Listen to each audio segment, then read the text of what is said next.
तो सवाल यही है, कांग्रेस पार्टी पालघर पे चुप है। उद्धव ठाकरे मामले को अफवाह के चलते, चोरी की अफवाह के चलते गलतफहमी मानकर रफा दफा करने की कोशिश कर रहे हैं। लेकिन न्यूज नेशन ने इस मामले को 19 तारीख से उठाया है और हम ये मांग कर रहे हैं कि इसके पीछे की साजिश की जांच हो, क्योंकि ऐसा प्रतीत होता है कि इसके पीछे कोई बड़ा एंगल, बड़ी साजिश है।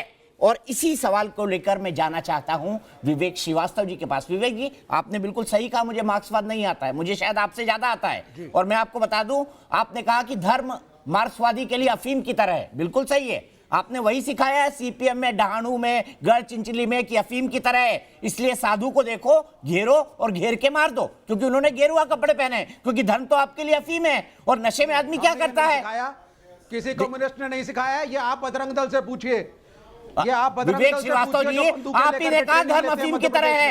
उनसे पूछिए जरा, अगर आप में हिम्मत है तो बजरंग दल से पूछिए। आप धर्म के नाम पे जब मुसलमानों की मॉब लिंचिंग होती है तो जरा संघ परिवार अच्छा, मॉब लिंचिंग खाली मुसलमानों की होती है, हिंदुओं की नहीं हो सकती की तरह जो असली पत्रकार विवेक श्रीवास्तव जी, तब मैं आपका लोहा मानूंगा। मॉब लिंचिंग मुसलमानों की होती है, मॉब लिंचिंग हिंदुओं की नहीं होती है। प्रश्न सबसे करिए। प्रश्न मैं आपसे भी करूंगा और के शर्मा से भी करूंगा। इस सवाल का जवाब दीजिए ना। हिंदू की भी सवाल का जवाब दीजिए, मुसलमान की भी गलत है। इस सवाल का जवाब दीजिए। हिंदू की मॉब लिंचिंग भी गलत है, मुसलमानों की मॉब लिंचिंग भी आप बोल दिए, लेकिन हिंदू संतों की मॉब लिंचिंग में नहीं बोलेंगे, क्योंकि आपके लिए धर्म अफीम है। और गढ़ चिंचोली और डहाणू में आपने वही सिखाया है, वही सिखाया है कि साधु दिखे मार दो, साधु दिखे मार दो। हमने कुछ नहीं सिखाया, हम वायलेंस के खिलाफ हैं।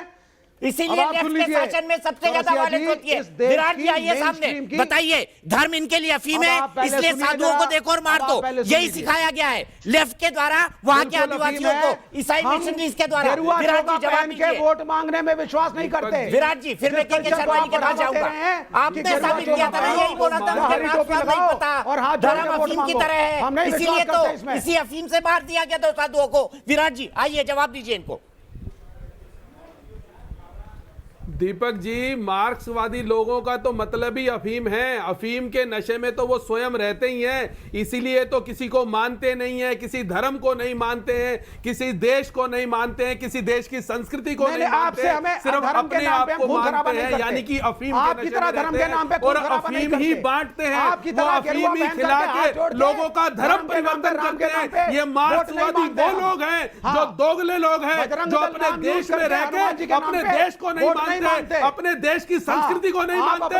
ये मार्क्सवादी वो लोग हैं जो जिस राष्ट्र में रहते हैं, जिस देश में रहते हैं, जिस थाली में खाते हैं, उसी थाली में छेद करते हैं। ये मार्क्सवादी वो लोग हैं, ये मार्क्सवादी नहीं, ये दोगलेवादी लोग हैं। ये दोगली नीति पे चलते हैं, ये दोगली चाल चलते हैं, ये हिंसा नहीं बढ़ाते हैं, परंतु अहिंसा की हार में ये धर्म परिवर्तन करवाते हैं। ये गरीब लोगों की मजबूरी का फायदा उठाते हैं, उनको पैसे के दम पे, लालच पे, उनके स्वार्थ को खरीदते हैं, उनकी मजबूरी को खरीदते हैं और उनको क्रिश्चियनिटी का, उनको मार्क्सवादी का, उनको अफीम खिला खिला के ये लोग उनको नशे में रख के वो संतों के को उस भीड़ के आगे छोड़ देते हैं। ये वो लोग हैं जो पुलिस प्रशासन को खरीद लेते हैं। ये वो लोग हैं पुलिस प्रशासन को उन दो संतों के द्वारा उनको उनके हवाले करवा देते हैं और उनकी हत्या करवा देते हैं।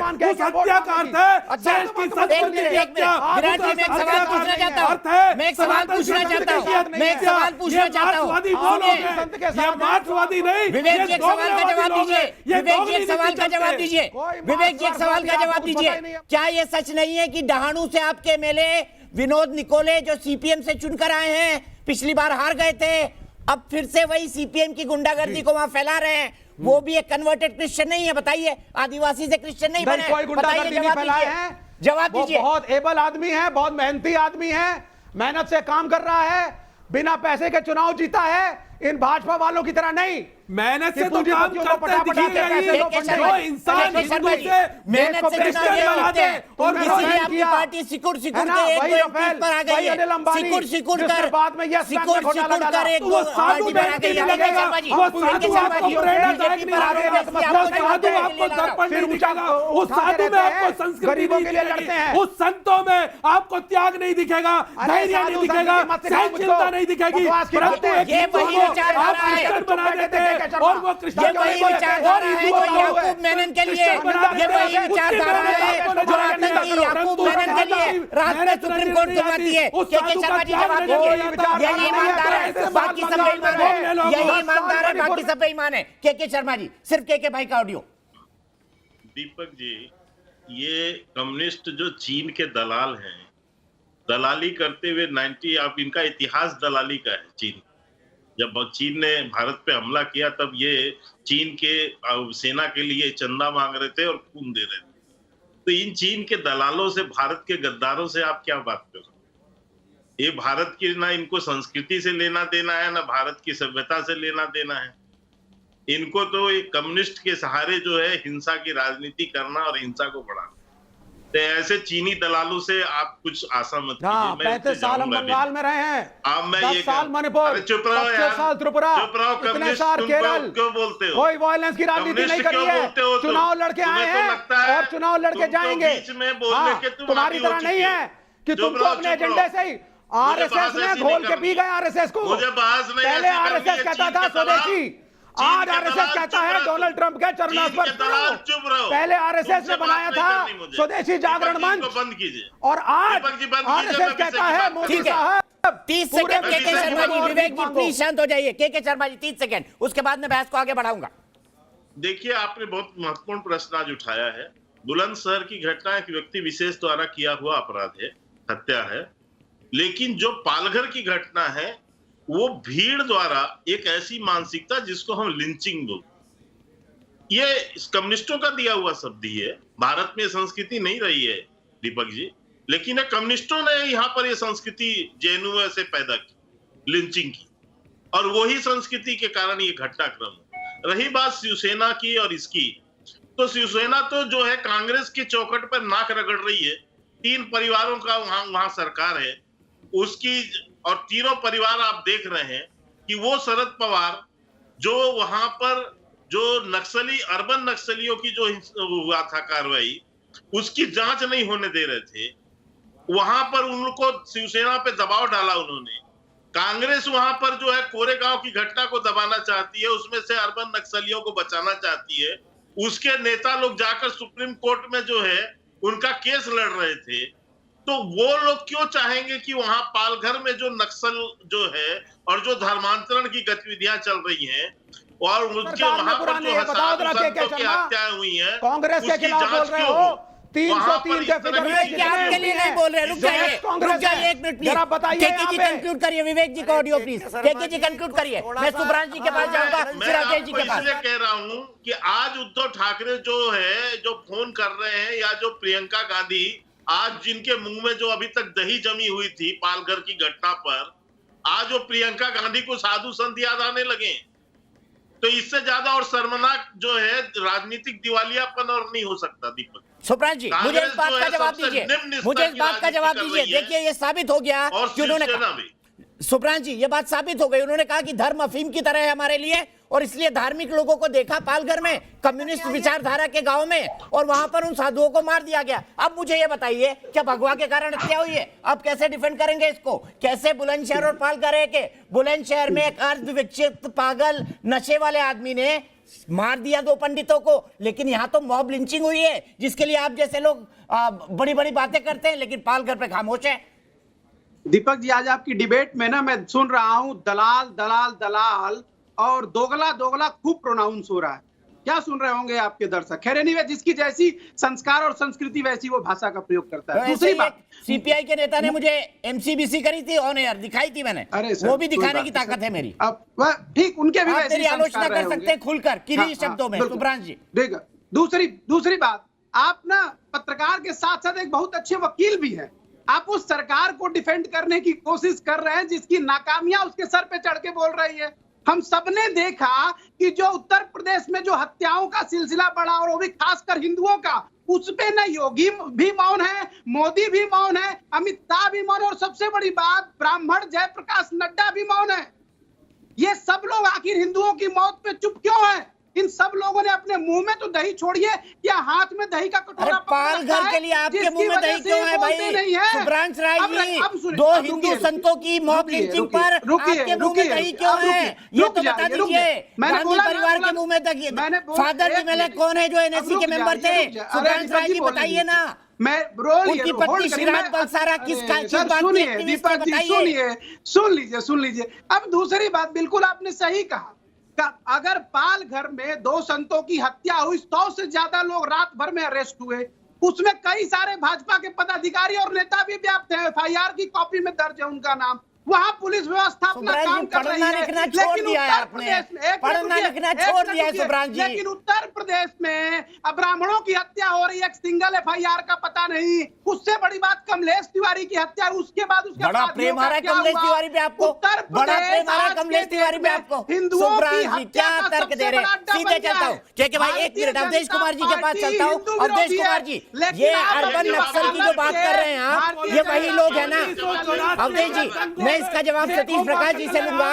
जो अर्बन नक्सल की बात कर रहे हैं, ये वही लोग हैं ना जिन्होंने याकूब मेनन नाम के आतंकी के लिए रात में सुप्रीम कोर्ट खुलवाई थी? बताइए अवधेश जी। एक मिनट में आ रहा हूँ सतीश प्रकाश जी। अवधेश कुमार जी, सिर्फ अवधेश कुमार जी।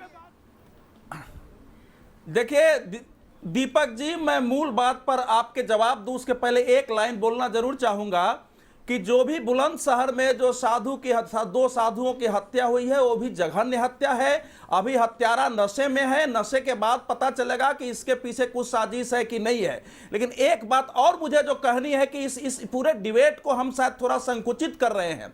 देखिए, भीमा कोरेगांव की जांच में जो एक पेपर बरामद हुआ था ब्रोनी विल्सन के कंप्यूटर से, उसमें एक पत्र था जिसमें यह था कि माओवादी, जिहादी और जो अतिवादी ईसाई संगठन है, और पुलिस ने बताया न्यायालय को कि इन सारों ने कुछ टारगेट किया है कि मोदी इसलिए आगे बढ़ रहा है क्योंकि हिंदुत्व की बात है, इसलिए हिंदुत्व के नाम पर जो सॉफ्ट टारगेट है उसको निशाना बना करके हमला करना है, जरूरत पड़े तो उसकी हत्या करनी है, आवश्यकता के अनुसार कहीं दंगे कराने हैं, और जो विश्वविद्यालय है उनमें अस्थिरता भी फैलाना है। तो ये एक बड़ी योजना और तरीके से ये काम हो रहा है। मैं ये नहीं कहता हूं कि इनके बीच अंतर संबंध है, लेकिन हो रहा है। वो आपको याकूब मेनन के समय भी दिखाई दिया है। वो जब पुलिस ने जब गोंजाल्वेज, और आपको याद है 2015 में जब जीएन साईं बाबा अरेस्ट हुए थे दिल्ली में, उनका एक संगठन था जिसका नाम है Akhil Bharatiya people's resident forum. विवेक भी पूछिए, उस संगठन को जानते हैं। बाद में पता चला कि यह माओवादियों का संगठन है।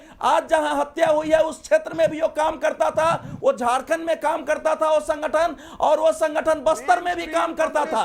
और जीएन साईं बाबा के पक्ष में बाकी सारे लोग नारे लगाए और उनको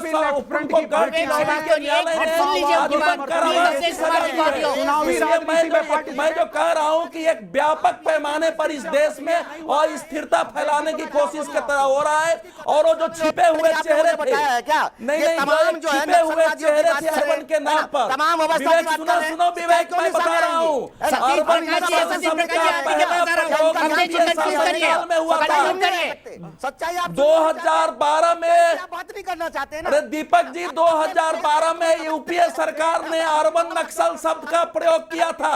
128 संगठनों पर बैन लगाया था, 128 संगठनों पर बैन लगाया था, और अर्बन नक्सल शब्द का प्रयोग उसी समय किया था। सतीश प्रकाश जी जवाब दीजिए, सतीश प्रकाश जी जवाब दीजिए। अब तो ये कॉन्स्पिरेसी हो रहा है, सबको पता है। अवधेश जी, सतीश प्रकाश जी जवाब दीजिए। ईसाई मिशनरीज, अर्बन नक्सल, माओवादी, इनका इंटरकनेक्शन बताइए। पाल घर के पीछे की साजिश और बड़ी होती जा रही है। सतीश प्रकाश जी, बुलंदशहर में जो साधुओं की हत्या हुई है उसके पीछे संपत्ति विवाद है, और ये जो साधु है ये सामाजिक रूप से कमजोर वर्गों से आते हैं। साधु की कोई जात नहीं होती, लेकिन ये भी सच्चाई है कि इस देश में जात आदमी के पैदा होने के साथ जन्म से पैदा होती है ना। और भगवा कपड़े कमीज की तरीके से है, जब आदमी जब चाहे तब परिवर्तित कर दे। आप सच्चाई बताइए ना। बुलंदशहर के जो 2 साधुओं की हत्या हुई है उसमें पुलिस को और उत्तर प्रदेश सरकार को संपत्ति विवाद भी डालना चाहिए। गांव का एक दबंग वर्ग है जो संपत्ति के ऊपर कब्जा करना चाहता था, पिछले 5 साल से झगड़ा है। आज आप एक नशेड़ी व्यक्ति को ला करके, है ना, आप हो सकता है सच्चाई ये भी हो, लेकिन पुलिस की जांच में ये मामला भी डालिए आप। अगर 5 साल से झगड़ा चल रहा है, जांच में डालिए ना, जांच में एक सामने पत्रकार आ को जाएगी भेजिए। सतीश बाबू। आप अगर साधुओं की हत्या की चर्चा कराना चाहते जांच हैं में तो सामने साधुओं की डालना हत्या ही की सच्चाई चाहिए। लेकर अगर के है आना तो चाहते डाला हैं। जाएगा, अगर इसमें क्या पाल है? घर के जो पाल घर में जिस ढंग से भगवाधारियों को सुनो मारा गया है, सतीश, अगर उनकी बात कर पाल घर में प्रकाश और अवधेश कुमार नहीं, सतीश प्रकाश और अवधेश कुमार पुलिस के सामने सामाजिक रूप से पुलिस के कमजोर है, रक्षण में उनकी बात आए नहीं करेंगे आप। साधु के वो साधुओं की दंडाधिकारी जाति के छोटी सामने है, जो पीट इसलिए पीट आप के उनकी हत्या चर्चा की नहीं गई, करेंगे। उसकी है ना? तुलना आप आपको किस साधु घटना भी से कर सकते ऊंची हो? जाति का चाहिए, आपको साधु भी कमलेश बड़ी जाति तिवारी का हत्याकांड चाहिए। में जो उनकी 3 चर्चा लोग नहीं पकड़े करेंगे। गए, प्रकाश उन जी, 3 लोगों मैं का बयान दावे क्या के है साथ बताओ। बताइए। सतीश जांच प्रकाश कराइए। जी, मैं वो बंदा हाँ। हूँ जो जी। बोल रहा हूँ कि दलित अरे समाज आप से एक क्या बात कर रहे शंकराचार्य हो? होना आपको चाहिए। नक्सलवादी क्या नक्सलवादी की बात करते हो? अब देश ही आपको मालूम ही नहीं है ना, एक व्यवस्था के खिलाफ नक्सलवादी, मैं हिंसात्मक जो व्यवहार है मैं उसके खिलाफ हूं, लेकिन नक्सलवादी कैसे बना? आप पैदाइशी नक्सलवादी तो नहीं है, समाज की परिस्थिति ने उसको नक्सलवादी बना दिया। व्यवहार के साथ नहीं हो, लेकिन आपको ये भी चर्चा करनी हिंसा को चाहिए किसी कि प्रकार समाज से की कौन आप सी न्याय परिस्थितियां संगत थी, नहीं ठहरा जहाँ उसको सकते न्याय नहीं हैं। मिला। यही एक कह व्यक्ति के को दुनिया जो में भारत के संविधान के साथ पैदा करोड़ों होता है, लोगों को बाबा मारा। साहब की विचारधारा सतीश में प्रकाश रखता है। जी, सतीश प्रकाश जी सुन लीजिए, आप दलित चिंतक हैं, मैं आपको बता दूं, मैं वो बंदा हूं जो कहता हूं कि दलित शंकराचार्य देश में होना चाहिए, दलित शंकराचार्य होना चाहिए। और आप दलितों को बोलते हैं कि महिषासुर आपके नेता है, आप दलितों को बोलते हैं कि महिषासुर आपके नेता है ना, लेकिन आपने भिंडे की बात मेरे अंदर भी आर्थिक रूप से कमी हो सकती है, आपके अंदर हो सकती है, लेकिन हम इस प्रकार के ठीक है। कंक्लूडिंग कमेंट अवधेश कुमार जी, क्या पालघर हिंसा का कनेक्शन, क्या सिर्फ अवधेश कुमार जी को ऑडियो में कंक्लूड करूंगा और इस सवाल के साथ आपको छोड़े जाऊंगा कि इसमें भी दम है, इस थ्योरी में भी दम है। अवधेश कुमार जी बताइए, अर्बन नक्सल, गौतम नवलखा, इस भीमा कोरेगांव, इसका पालघर से क्या इंटर कनेक्शन है और क्या इसी के चलते इस मामले को दबाने की कोशिश हो रही है? क्योंकि माना जाता है कि भीमा कोरेगांव मामले को कांग्रेस और एनसीपी दबाना चाहती है। क्या कनेक्शन है इनका? ये आपस में जुड़े हुए अंदर अंदर नहीं मानना क्या जा, वो तो कांग्रेस और एनसीपी का बयान आ गया था, उद्धव ठाकरे पर दबाव था, और जब महाराष्ट्र के कुछ रिटायर्ड पुलिस अधिकारियों ने केंद्र सरकार से संपर्क किया कि हमारा जो भी माओवादियों को और ईसाई मिशनरियों के खिलाफ हमने छानबीन की है वो खत्म हो जाएगा, तो सरकार ने एनआईए को सौंपा है। इसलिए मैं कह रहा हूं कि एक पूरा वातावरण अर्बन माओइस्टों ने जो क्रिएट किया है पूरे महाराष्ट्र में के पूरे एरिया में, खासकर उस एरिया में जहां हत्या हुई है, और जो कुछ ईसाई मिशनरियों में भी जो माओइस्ट हैं जिनका कम्युनिस्टों से संपर्क है, उनका उसके साथ संबंध है, इन सारे लोगों की इसमें मिली भगत हो ही सकती है। इसीलिए मैं मांग कर रहा हूं कि यह सीआईडी की जांच से इसका निष्कर्ष नहीं निकल सकता है। शर्मा जी, एनआईए की जांच क्यों ना हो? के शर्मा जी कंक्लूड करिए प्लीज, 20 सेकंड। एक बड़ी खबर आ रही है कोलकाता से।